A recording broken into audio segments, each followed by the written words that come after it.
আসসালামু আলাইকুম সম্মানিত দর্শক, আশা করি সবাই ভালো আছেন।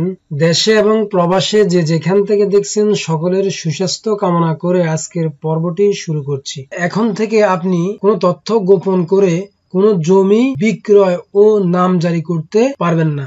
মর্টগেজ ডাটা ব্যাংকের মাধ্যমে জমির সঠিক তথ্য পাওয়া যাবে। বন্ধকি জমির তথ্য গোপন করে বেচাকেনা বা নামজারির সুযোগ থাকবে না।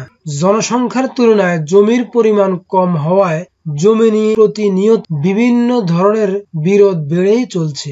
জমি সংক্রান্ত মামলা তাই দিন দিন বেড়েই চলছে। অনেকেই জমি সংক্রান্ত বিষয়ে কাগজপত্র সম্পর্কে জানেন না, তাই জালিয়াতি রোধে মর্টগেজ ডাটা ব্যাংক চালু করছে ভূমি মন্ত্রণালয়। এর মধ্যে 72টি আর্থিক প্রতিষ্ঠানের 6,000 হিসাব তৈরি হয়েছে।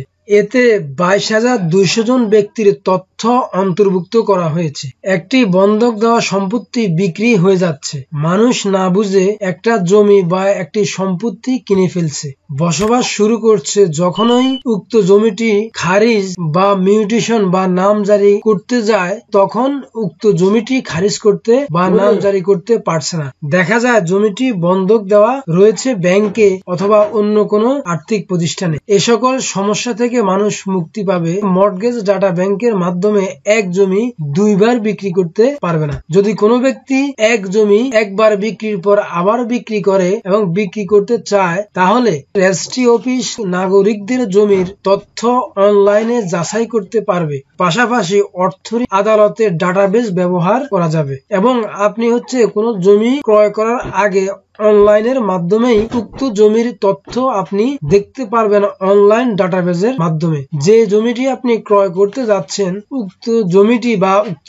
সম্পত্তিটি ইতিপূর্বে বিক্রি হয়েছে কিনা বা উক্ত জমি কোনো ব্যাংকে কোনো আর্থিক প্রতিষ্ঠানে মর্টগেজ দেওয়া বা বন্ধক দেওয়া আছে কিনা, উক্ত বিষয় আপনি মর্টগেজ ডাটা ব্যাংকের মাধ্যমেই অনলাইনে জানতে পারবেন। অনলাইন সিস্টেমের কারণেই অনেকে বিদেশে বসেও কিন্তু অনলাইনে ভূমি উন্নয়ন কর দিতে পারছেন। কোন সম্পত্তি একবার বিক্রি করার পর দ্বিতীয়বার কেউ বিক্রি করতে চাইলে আপনি এই অনলাইন ডাটা ব্যাংকের মাধ্যমে আপনি উক্ত জমির তথ্য জানতে পারবেন।